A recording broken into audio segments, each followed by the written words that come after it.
Мне кажется, что ты и Петр, тот альянс, который работает он помимо того, что он очень дополняющий друг друга, это вот скажу совершенно откровенно, я очень мало встречал таких альянсов, когда творческое и такое упорное, прагматичное, менеджерское сходятся вместе, и получается единый творческий процесс. Да? Это очень редкие альянсы, потому что, так получается, что они либо разваливаются, либо не выдают тот продукт, который должны выдавать. Да? И в вашем случае такой абсолютный альянс, который приводит к абсолютному успеху. И что первично было, на чем он базировался? На идее, прежде всего. То есть меня всегда привлекало то, что Петр выдает идею, и я прекрасно как-то вижу свое место, и у меня сразу же идет 1000 вариантов, как я могу это помочь воплотить. То есть как мы можем ее вместе сделать и максимально хорошо, то есть используя при этом наши ресурсы, да, или потому что вокруг, в принципе, мало людей готовых помогать. Как мы можем ее так сделать, чтобы она была донесена четко и идеально воплощена. То есть здесь меня просто захватывает именно сам процесс. Причем, что каждая идея это всегда какой-то новый пласт, это тоже важно, интересно, и ты мир через это познаешь. То есть какие-то новые копаешь, да, вещи, которые вообще до этого ты даже не знал, там, как можно это сделать, откуда это взять, как это привести, там, не знаю. Начинаешь читать, узнавать, и вот так вот потихонечку мир можешь понимать.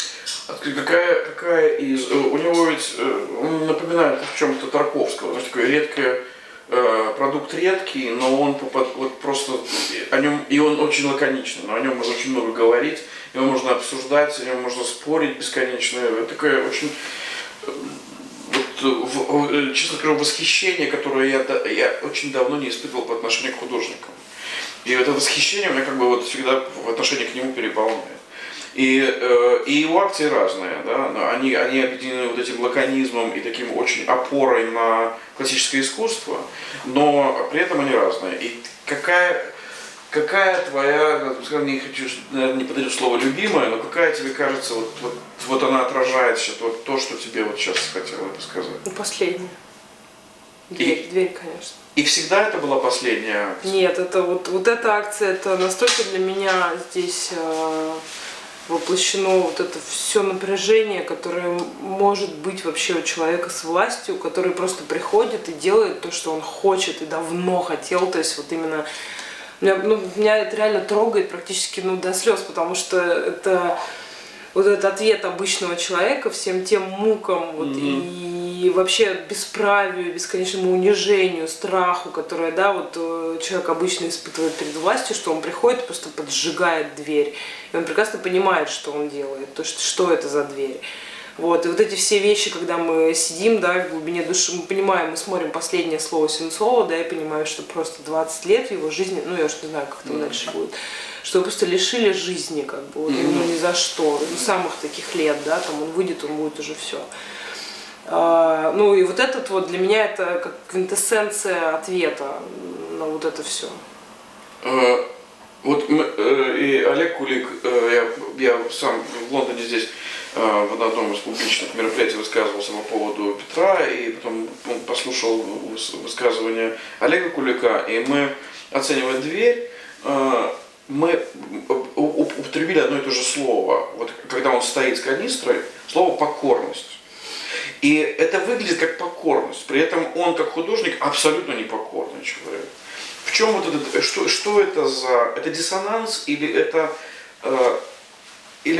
то, что он хотел вложить? Но для меня это готовность принять удар. То есть, сделав какой-то жест, это готовность, полнейшая, стопроцентная готовность принять ответный удар от них. То есть выйти с ними на одно поле, бросив им действительно эту перчатку, да, поджечь, не просто там что-то сказав, да, и там остался ждать, а именно сделав какой-то жест достаточно серьезный по отношению к этой организации. Он остался ждать, а был готов ответить за это. То есть я не могу согласиться с покорностью, это скорее силище невероятное, когда ты совершенно не знаешь, что тебя ждет, и ты не знаешь, как они отреагируют, они могут там застрелить, я не знаю, что. Да-да-да, здесь я имею в виду покорность не то, что он сдался, а покорность как раз в принятии любых жестких мер относительно к себе. Ну, для меня всегда эти слова немного вот таким православием отдают, вот эти все покорности. Ну, мы просто вот как-то не особенно приемлем в своем языке вот эти все смирения там. Для меня здесь это скорее вот эта готовность принятия. Ну да. Выйти на дуэль, грубо говоря. Насколько, как я понимаю, у вас альянс, который очень сложно, не то что разрушить, а его сложно представить себе акцию, в которую вы бы не вложились целиком двое. Да, у нас. А вы допускали появление в этом третьего человека, пятого? Смотря в каком виде. То есть, ну, всегда есть мы, да, как костяк. Потому что мы...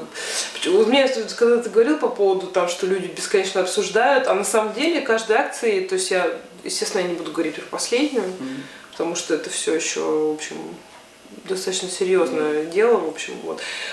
И мы же бесконечно много общаемся, то есть мы как вот эта восьмерка, которая переливает ну, как-то перетекает вот эта информация из нас постоянно, мы общаемся, мы бесконечно находимся в диалоге, вот, с самого утра до самого вечера.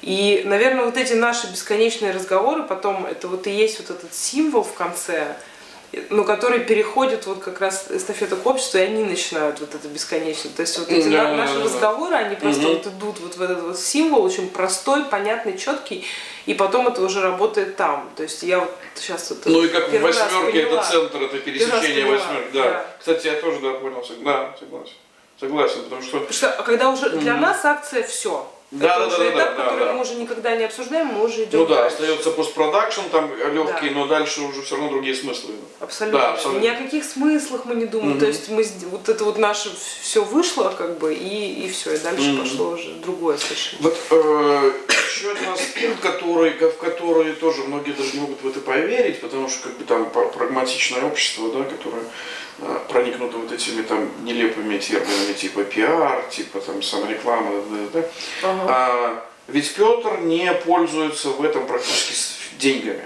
То есть это абсолютно табу, да. И я помню, когда его цитата, когда он сказал, что тут достаточно впустить хотя бы рубль, да, и акцию, да.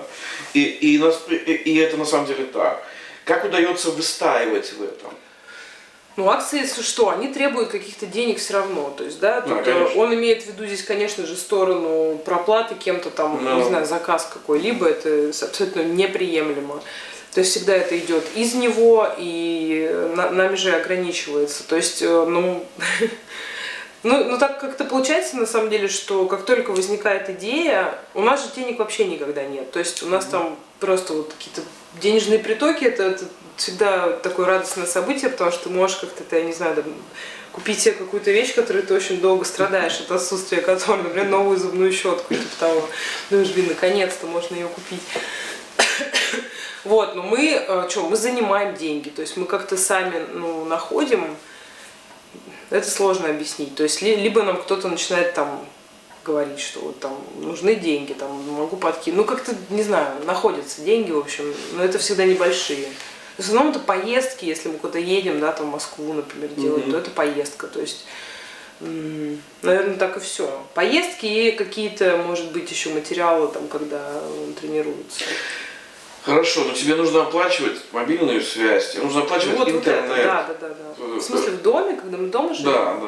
Да. Нет. Дети, нужно детей кушать. Это все, мне кажется, тоже вот в этом вопросе такой страх немножко сквозит, вот эта мысль о будущем. Мы не думаем о будущем вообще. То есть, может там месяц, там, а когда так обычно жизнью живем, там вообще неделя у нас. Вот мы думаем о следующей неделе, а потом вообще не думаем, потому что все что угодно может произойти.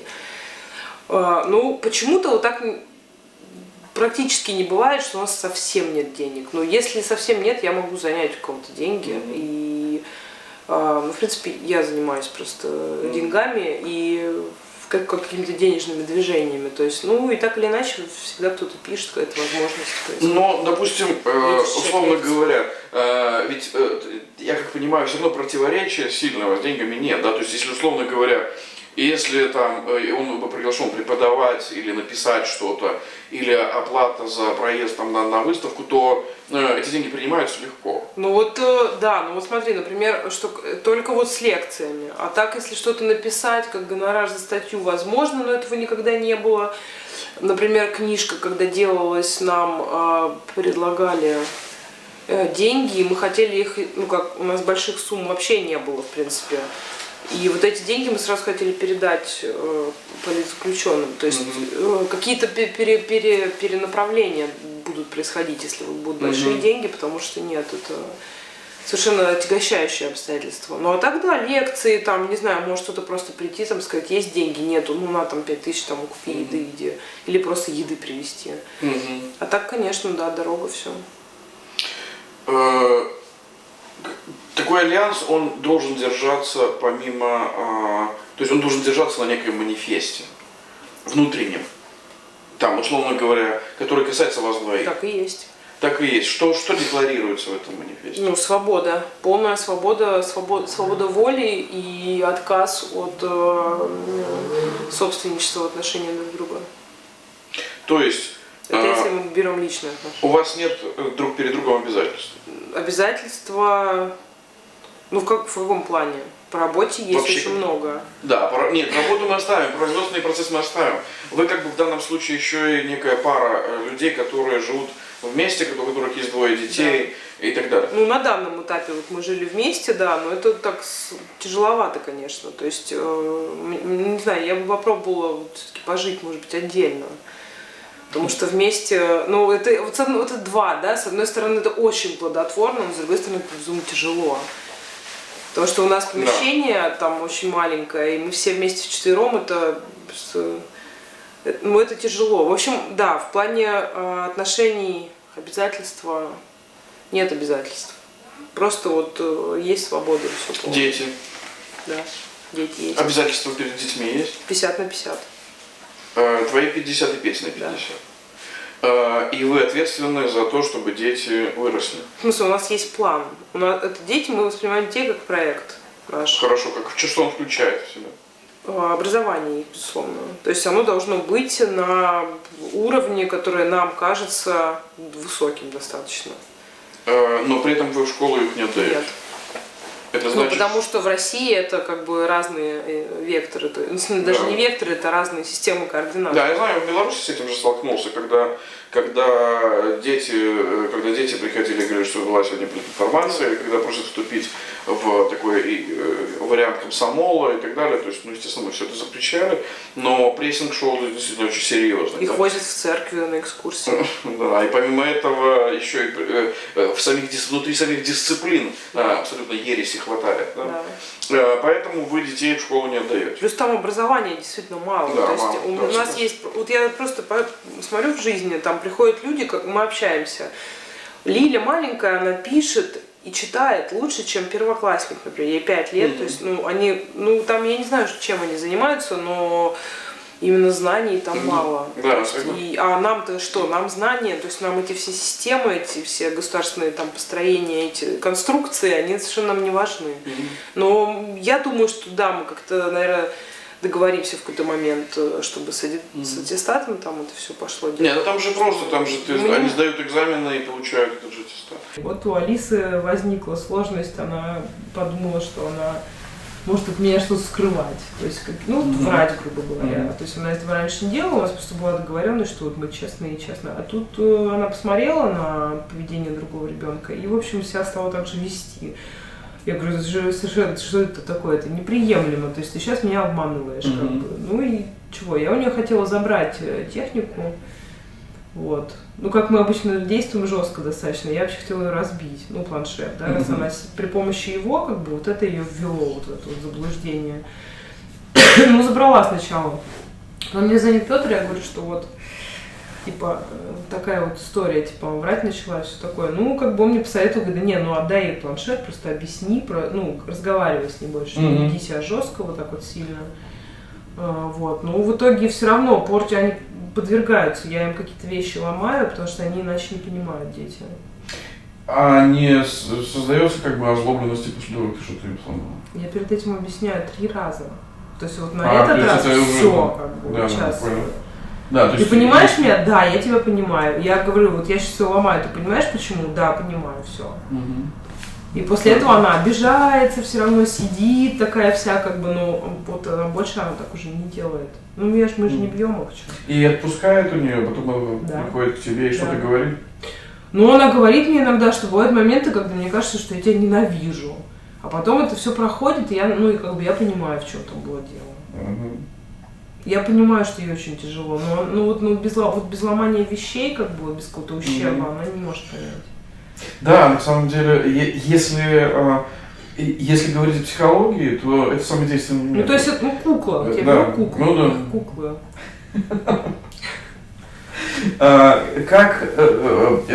И у вас нет никакого права друг на друга. Нет. То есть ты можешь, у тебя может быть еще какой-то мужчина, у него может быть женщина. Да. Вы имеете на это полное право. Имеем право, но у нас есть какая-то внутренняя, ну, так скажем, предпочтения, да, на тот момент были, когда до тюрьмы, что мы предпочитали как-то вместе проводить досуг. То есть не по отдельности где-то с кем-то, Да, а вот да, нам вместе было весело. Yeah. Но нам всегда как бы вместе, ну мы как одно целое, я не знаю тут как объяснить. То есть нам всегда интереснее вовлечь в наш круг, нежели разбить наш круг и пойти куда-то там, чтобы... Твоя история с пальцем, это история вот этого, как бы возникшего непонимания в этом аспекте или нет? Уже были свободные отношения, но был вот этот последний договор, что зачем-то рассказывать. То есть, если ты влюбился в кого-то, да, там, или ты там захотел с кем-то тусоваться, надо было сказать, вот там, что вот я это вот захотел. Это странно вообще, почему мы это сразу не убрали, я не знаю. И вот это вот, в общем, последняя зацепка, она дала ну, мерзости во мне прорасти, и я не сказала, не знаю, из-за страха там или что такое, что он не поймет или обидится, как бы вот.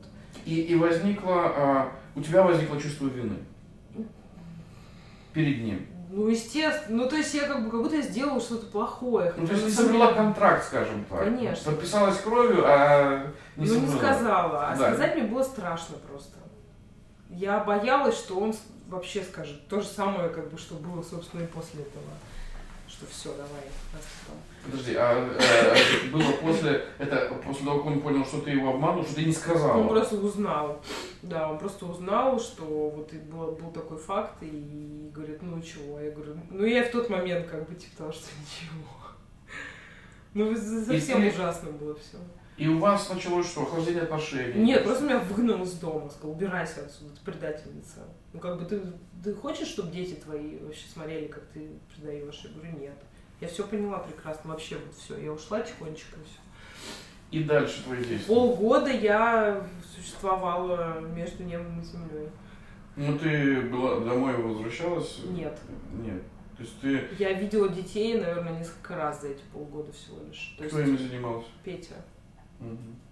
И ты находилась вне семьи? Абсолютно. Я была отрезана от всего, от всех. О чем ты думала? От всех друзей, от всех вообще. То есть, потому что я понимала, что мне он проговорил все это, что я не имею права вообще с тем поступком, который я совершила, как бы появляться где-то в близком круге. И это была действительно правда. Причем поступком была не как бы измена, условно, нет, они а то, что ты не сказала. Тебе нужно было одно слово мне сказать. И ты этого не сделала. В этот момент ты все разрушила. Такая абсолютно, знаешь, история из какой-то такой серьезной, глубокой литературы, которую нужно осознавать. Ну реально осознавать.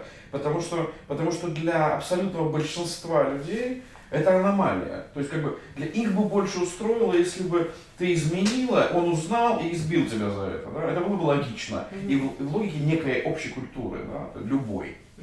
Но у вас отношения свободные, у тебя с кем-то возникли отношения, ты не сказала, и человек тебя изгоняет из семьи. А если бы сказала, то все было продолжилось обычно.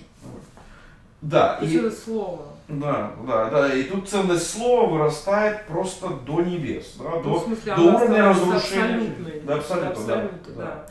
И я разрушаю вот тем самым, да, вот это как раз свое слово и реальность. То есть я сделала, но, ну, в общем, разорвала связь между словом и делом. Ну и чего, потом ну, мне было, как сказать, что я не жила, можно сказать, эти полгода. То есть меня вообще не было. Я Ты искала как алгоритмы призрак была. решения этой. Конечно, постоянно, каждый день я только об этом думала, с утра до вечера. И на что ты наталкивалась? Ну, конечно, первое было извиниться, наверное. С этим-то, с Петром понятно, что я как угодно, там, в 1000 разных вариаций, там, старалась. И понимала, что не сработает. Причем отделение мы сделали, когда вот мы уже все, мы не общались тогда. Да. Да, это вот как раз одна акция, когда у нас очень напряженные были отношения, но был момент какое-то сближения, и потом после него он мне сказал, что я не могу, то есть просто не могу тебя видеть, и все, мне противно как-то. Как пришло решение?